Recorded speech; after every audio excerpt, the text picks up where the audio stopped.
Hello, everybody. I'm Jeffrey Daniel here again. Today is the 19th of June, 2020, and I'm here in Lagos, Nigeria. As you can see, I'm in full lockdown mode. I got my Grizzly Adams looking beard going, my ZZ top. I'm all undone. I'm at home, I'm comfortable, so I'm not really concerned about the dressing up thing, because I'm just at home, I'm chilling. Okay, so anyway, I wish you all a good greeting. I hope you all are doing fine. Hope you all are taking care of yourselves and doing what you got to do to get through all these challenging times. These are very, very challenging times, and none of us saw any of this coming with the coronavirus, with the protests that have turned into rioting, burning and that, and coming to find out that a lot of the burning and destroying of property didn't come from the initial protesters. Those were people who infiltrated the movement. And we're going to talk about that a little later, because there's a lot of infiltrating going on.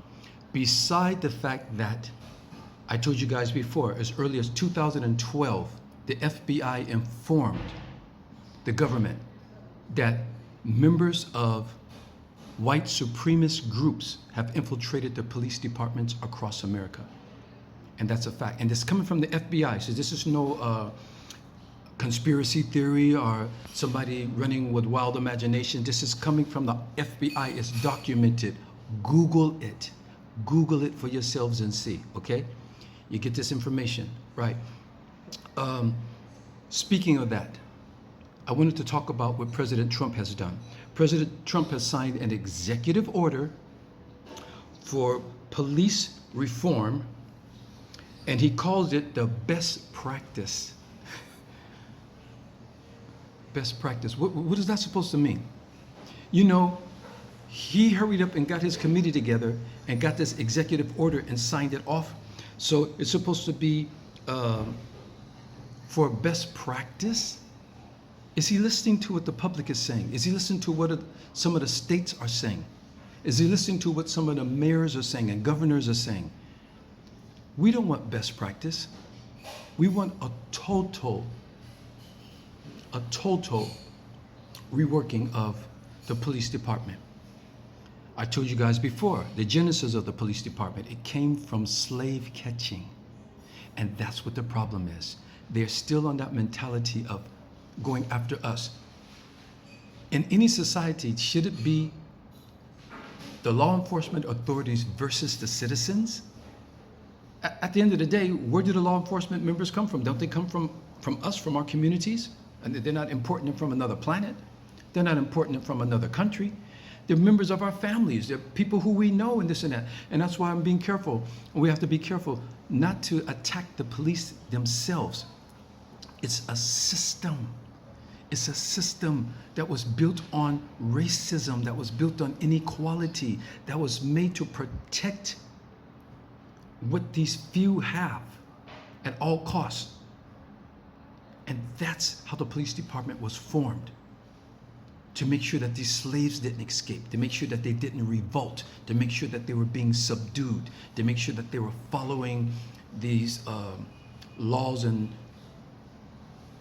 this construct that was forced upon them, and to keep them, because the slaves were never content with slavery. The captured Africans, or whoever was captured by them, they were never content with it. They were always trying to revolt. They were always trying to find a way to get away. And we know about the Nat Turner revolt. We know about Harriet Tubman. We know about different ones, but there's a lot of revolts that we don't even know about, that you can find these things. You guys, if you look up the right histories, you know what to look for. Okay, so Trump has signed this, the U.S. Police Reform Executive Order for best practice. That's like putting a Band-Aid on a bullet wound. Because if you just say, okay, you guys, here's reform, so here's some money, train. No. We want to get rid of all of these racist members that are in the police force. And have you guys noticed something else? There are policemen who are walking off duty and leaving the force after this guy has been brought to book for killing a guy in Atlanta. So what is that telling us? That's telling us that rather than these police stay on the force and do the right thing and stop terrorizing us, stop murdering us, and stop beating us, they would rather quit their job. But then bye, farewell, arrivederci. We don't need you. This is what we're marching for. This is what we're protesting for, to get these guys off the police force and to create another type. You know what I love about Japan? In Japan, they have a thing called the koban, which is a police box, a police office. They have kobans in every local area. And if anything happens, you can go to the koban for assistance. And those policemen are there to assist you. They don't have guns. They don't have these kind of lethal weapons, because this is a community. They don't go to work thinking, who do I need to kill today? Or who do I need to beat today? They go to work with the mindset of, who might I assist today? When my friend came from Nigeria over to Japan for the first time, when she came out of the train station, she had dropped her pass and she didn't realize it. So we had gone off. And when we went to get back on the train, she realized she didn't have her train pass anymore. And she said, oh my God, what happened? I said, you must have dropped it. So we checked at the train station, lost and found. They didn't have it. They said, go over across the way to the police department.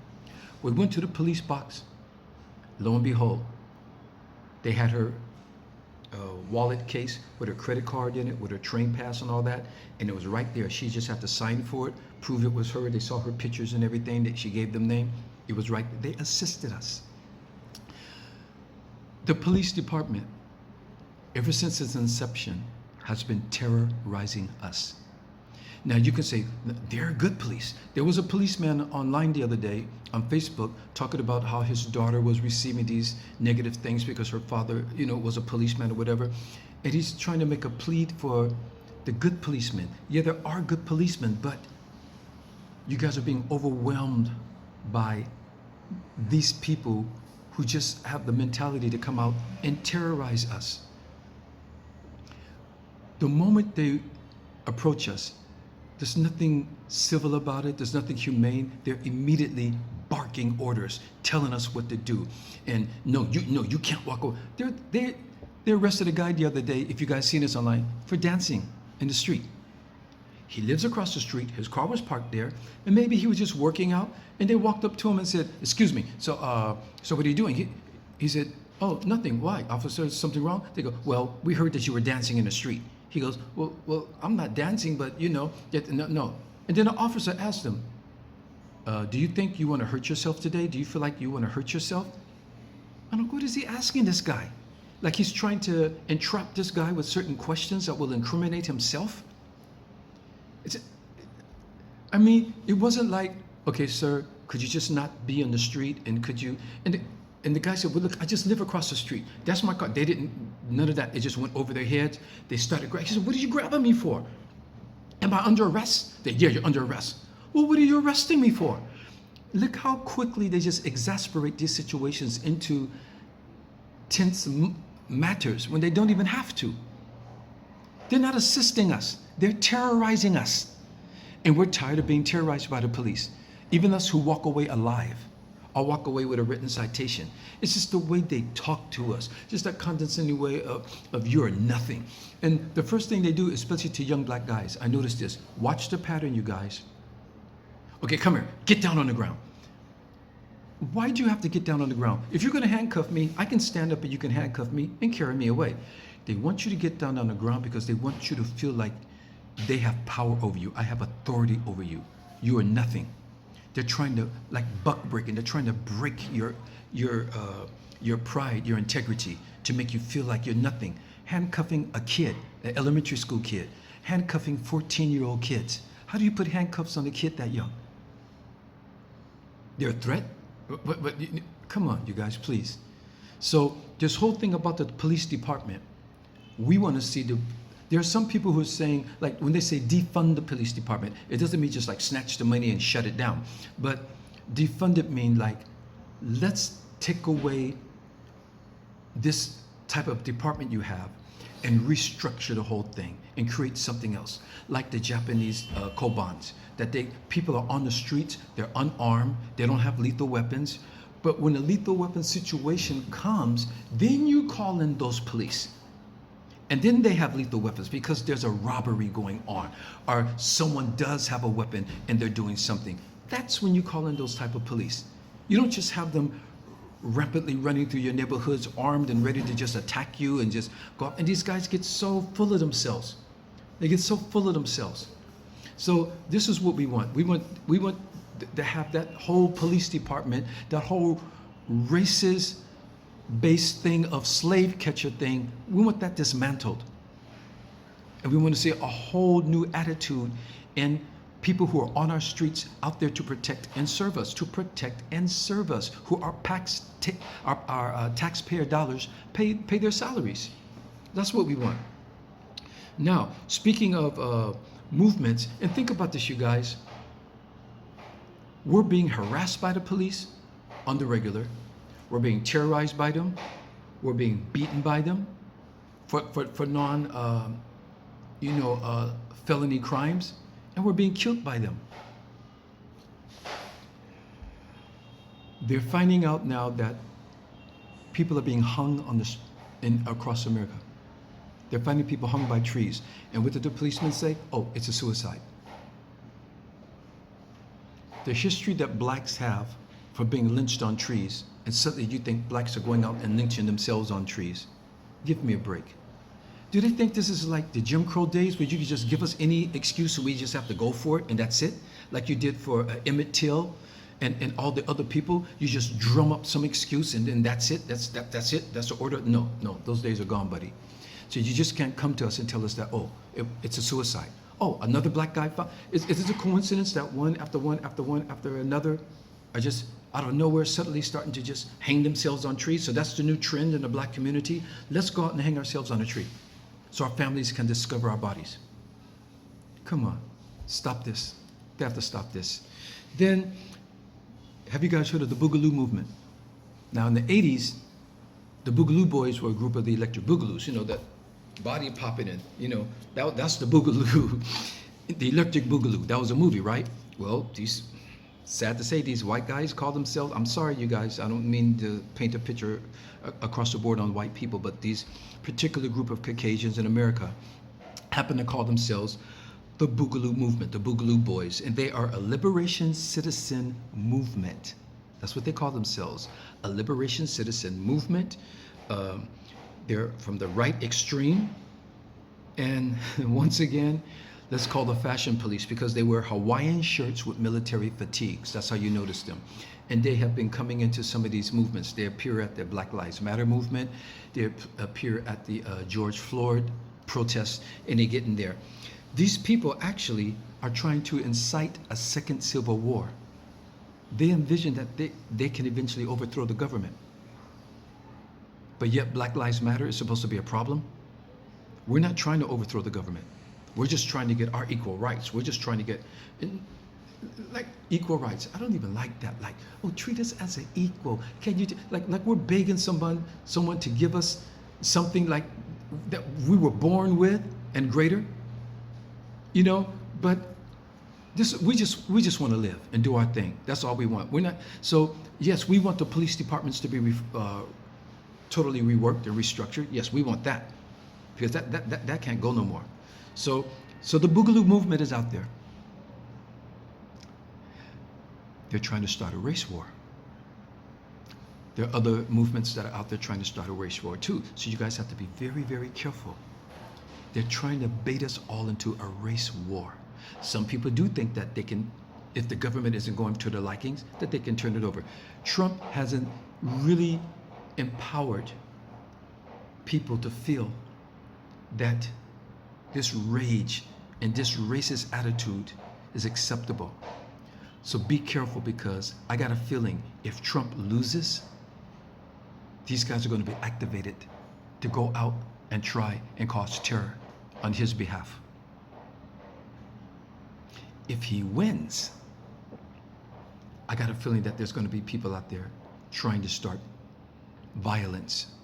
So we have to be careful what's coming up in November. It's not going to be anything like any election that we've seen before. Mark my word. Not that I'm wishing this. I'm not wishing this to happen, but mark my word. It's not going to be like any other election before. Because all of this rage and all of this hate that's just been building up over the past 3 or so years that he has been in office, and he's allowing it at his rallies. He's talking about throw them out of here and get these sons of so-and-sos off the court for kneeling. And this is coming from the mouth of the leader of the free world, which we used to be. America's no longer the leader of the free world. They lost that slot. But anyway, it's coming from the man who they used to consider the most powerful man in the world, the President of the United States of America. And this is the type of stuff that's coming out of his mouth. This is what he's spewing. He's activating these backwood rednecks, these prejudice type people. He's giving them a green light. And this is what we're going to have to deal with. So now we got the Boogaloo Boys, we got other extremist groups that are on the rise, militia groups that are on the rise, and these guys are arming themselves, and what are they rehearsing for? They envision that America will go into a civil war. I'm looking at my notes. Isn't it funny that the Black Panther Party, which was created in 1966 by Bobby Seale and Huey Newton, the Black Panther Party was formed because a policeman killed a teenager. And they said, we're not going to take this no more. After a series of, run-ins with the law, or shall I say the law running into them, they got tired of it. That was the impetus of the Black Panther Party, to stop this from happening to our people. The Black Panther Party created free breakfasts for schools. They created free clinics. And the Black Panther Party were the first people to have free testing for sickle cell anemia across the nation. They created a nationwide testing for sickle cell. This is what they were doing. And the police came and shot up their headquarters, murdered some of their members, threw some of them in jail. But look at all these white extremist groups that are running around, from the KKK to the Boogaloo Boys to the Tiki Church. No arrest. They're not busting up their headquarters. And these guys are just inciting violence. This is their job. This is what they want to do. It's hatred, racial violence. The Black Panther Party was just saying, we're going to defend our people from now on. We're just going to defend our people. And they had to shut them down. So what does that tell you? That they don't intend for us to defend ourselves?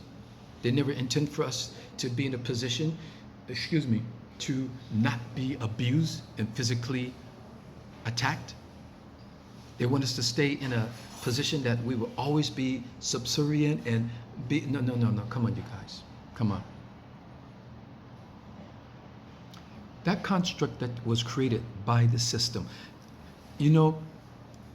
people say the white man is the devil and the white person is the white person that. Well, it is coming from the white community, but it's the system, you guys. It's the system. You can't just point at individual white people and say, you're the devil, you're the this, you're the... No, it's the system. But it was created by the Europeans, the Caucasians. But it's the system. It's the system. From England, what was Great Britain, and how did it get great? By colonizing and enslaving people around the world to help their community grow. Then Brussels, Belgium jumped in it with King Leopold, and that's why they went into the Congo and massacred about 15 million Africans. And that's why the Germans went to the Namibia for the diamonds and slaughtered a whole race of people. Guys, look this up. The Namibia massacre. That is the greatest massacre of the 20th century that the Germans did down in the southern western part of Africa, in Namibia. Most of you guys haven't heard of this place. Look this stuff up as I'm telling you. For the diamonds, wiped out a whole ethnic group of people just to get what they wanted. How do you go to another country and see a civilization thriving and people who've been there for thousands of years, and because you want something, just totally wipe them out? How did America annex Hawaii and make Hawaii part of its 51st state or whatever? Because there was a queen in Hawaii. There were native people there, and they wanted that land, and they took it from the queen. This is what we've been dealing with from the Europeans. Now, is it every individual European in Europe? Nope, because a lot of them started the abolition movement to help free slavery. There are a lot of Europeans and Caucasians that weren't on that side. There are a lot of them that marched together with Martin Luther King. There are a lot of us out there marching with us now for the George Floyd and for the Black Lives Matter. So we just can't say the white person, the white person. A system created by the Europeans, yes. And there are whites who are still benefiting from it because of the privilege that they have, and they're allowing that system to go, so they're being complacent with it. But a lot of them are starting to wake up now because a lot of them don't know a lot of these histories. And some of them are finding out and going, whoa, really?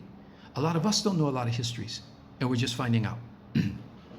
So the Black Panther Party was created to help defend us. It was equivalent in a sense of like the Black Lives Matter movement. Okay, you guys have to stop abusing us. You have to stop shooting us. You have to stop killing us. We're not going to take it anymore.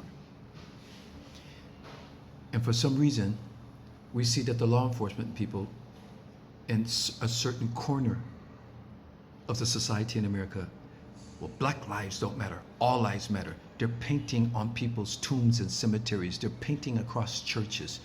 All lives matter. Black lives don't matter. They're making a joke about it. They're making a joke. And I pray for the sick people who are out there putting their knee on people's necks, making a mockery of George Floyd being killed.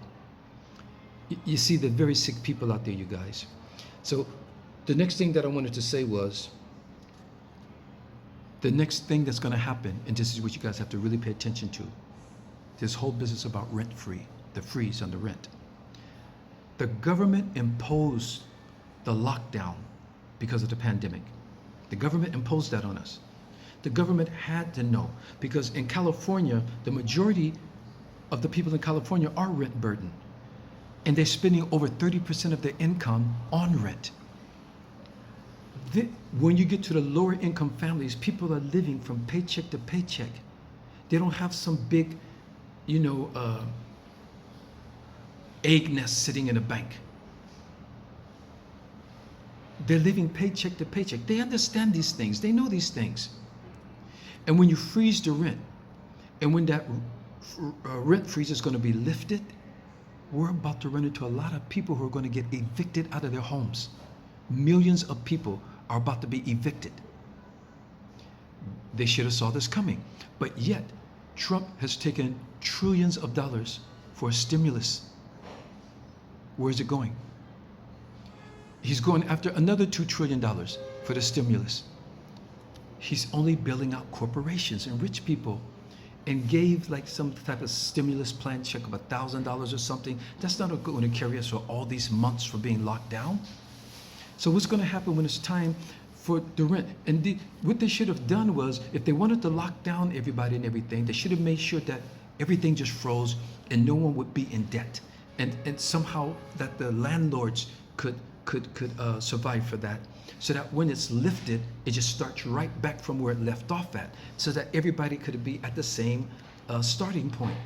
Not people be months in debt after it's over with, and not be able to catch up with the rent, and now families are going to be evicted. And the sad thing about this, from people in the lower income bracket, and the people of color, and the people who are being abused by the public authorities. Do you know something, you guys? This is going to blow your mind if you didn't know this. People of color in America are spending over $1.2 trillion annually as consumers. Can I say that again? The people of color in America now have outsized the influence on the spending and the production development in America. Look how much power we have as consumers. All you have to do is revert the spending to our community. Or, if they're going to let you guys get evicted and kicked out of your house because they imposed a lockdown on you, you didn't create coronavirus, you didn't bring it here. And if your government is not going to back you up and support you, boycott. Hold back our spending money. Hold back our spending money. You can do without Gucci. You can do without Louis Vuitton. You could do without the VIP room in the club. You could do without a new pair of Jordans. You could do without a new pair of Nikes. You could do without all these things that were the latest car, the latest mobile device. You know, every year they come out, the iPhone 6, the iPhone 7, the iPhone 10, the iPhone 12, the iPhone IX, and you just got to have it. You got to keep up with it. Keeping up with what? I still have the iPhone 6 Plus. iPhone 6 Plus, because it's still working. Why'd I have to run out and get another one? Yeah, my memory sucks on it. it gets full of memory, and then all of a sudden, you know, it doesn't want to work on. So I have to dump the memory. But the point is, I'm not keeping up with the Joneses. Who am I keeping up with? You know, you got to be more frugal with your living. Got to be more frugal with your living. All this miscellaneous spending and trying to live like what? You're watching too much TV. You're trying to live like the Kardashians. You're trying to look like these people you see on these reality shows. You guys, come on, get real, get real. The best thing is having food at home, shelter, education, medical. These are the essentials of life. Stop all this American dream. It's an American nightmare. Malcolm X said it right. I don't see an American dream. I see an American nightmare. That's what's going on, you guys. You know, so get ready, you guys, because we're about to see a lot of people getting homeless and evicted out of their places. It might be some of you. Why are Africans so afraid to come back to Africa? Why are Black Americans? Why do you think that it's better for you to die and suffer under a racist regime government that come back to a continent that you can claim that has some of the richest resources in the world? Yeah, they have issues in Africa, but these are issues that can be resolved collectively with all of us and make it a paradise. The weather is paradise. We don't, you know, the joke here in Nigeria, we don't have natural disasters. They say the natural disaster is the government. That's what they say, you guys. Sorry, government. But that's what we don't have tornadoes. We don't have hurricanes. We don't have earthquakes. We don't have natural disasters. We have beaches that stretch for miles and miles and miles. They call it cold here. I forgot Fahrenheit to compare it with, but they call it cold when the weather's down to like 27 Celsius or 26 Celsius. They think that's cold. Actually, that's warm, very warm. Ghana has a program to give you land. If you come back, they'll give you a passport and land if you come back to Ghana. It may not be for everybody. I'm not saying everybody just jump up and pack up and run to Africa. Maybe it not be for everybody. But some people, you guys, Africa has its arms open. Now you wait for reparations that America is so reluctant to even discuss with you. But Africa has its arms wide open. Ghana is giving you reparations. What's so scary about it coming from Africa, from your own people, people who love you? So I know I'm looking at my notes because I don't want to forget anything, and that's pretty much what I got the police walking off on their jobs. I talked about the Boogaloo movement, the hanging of the blacks, what's going to happen when the rent freeze lets up and the landlords are going to be demanding the rent. Some of them are back rent, are catching up with the rent, and people haven't been working. So when they resume the rent paying and people don't have jobs, what's going to happen? How many people have lost their jobs? How many businesses have folded and gone bankrupt? This is the hugest unemployment, and the government is just getting all these trillions of dollars to bail out the businesses and big companies. They're not thinking about you. Trump is not thinking about you.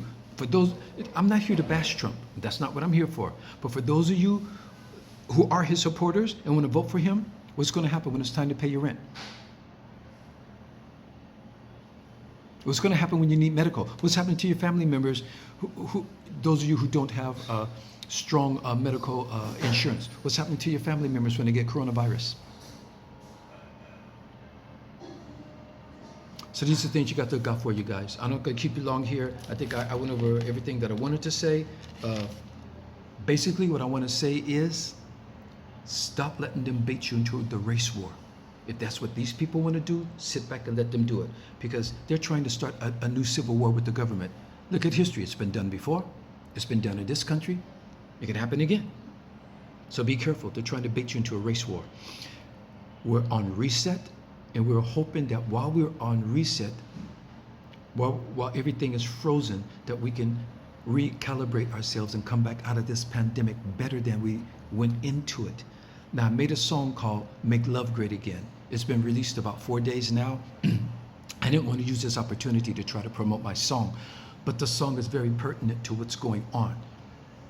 It's talking about what's happening, and it's not just out talking about it, but I'm trying to offer a solution for us. And I think the best solution is for us to find it in our hearts to make love great again. Because if we can make love great again, we can all be great. We could overcome our racial indifferences. We could overcome our economic indifferences. We can overcome our, all the differences that are going on. If the police look at us like we're fellow citizens, not like these people on the street who I have to go after and just coming after us. Where's the love? There's no love in that. You don't love your fellow citizen. You don't love your fellow neighbor. There's no love in that. It sounds cliche. Make love great again. But you guys, love is the answer. Love is the answer. So I hope you guys can get into that. Check it out, okay? I want you guys to listen to it because there's a message in it. I'm not just trying to sell a song for the sake of it or for a party. I'm trying to offer a solution, an antidote for what's going on, if you will. So you guys check that out, okay? And I wish you all the best. Please be careful. Watch what's happening now. Check it out, you guys. Look up the Boogaloo movement, the Boogaloo Boys. Not your electric Boogaloos. Not Poppin' Pete and Boogaloo Sam and them, you guys. Not them. Not Robot Dane. No, we're talking about the Boogaloo movement that these guys are calling themselves. And they show up in Hawaii shirts and fatigue pants. I don't know what's wrong with them in the Ku Klux Klan. Can't they get another fashion designer or something? I don't know. I don't even want to see that stuff. But anyway, be safe, you guys. Make love great again. Spread the love. Continue to take care of yourselves. Be careful. Coronavirus is still here. Don't get too relaxed. They're relaxing some of the restrictions, but don't get too relaxed. It's still there. You can catch it, okay? So be safe. Take care of yourselves. I love you all. Love yourselves. Love each other. And we can get through this, okay? Take care. Make love great again.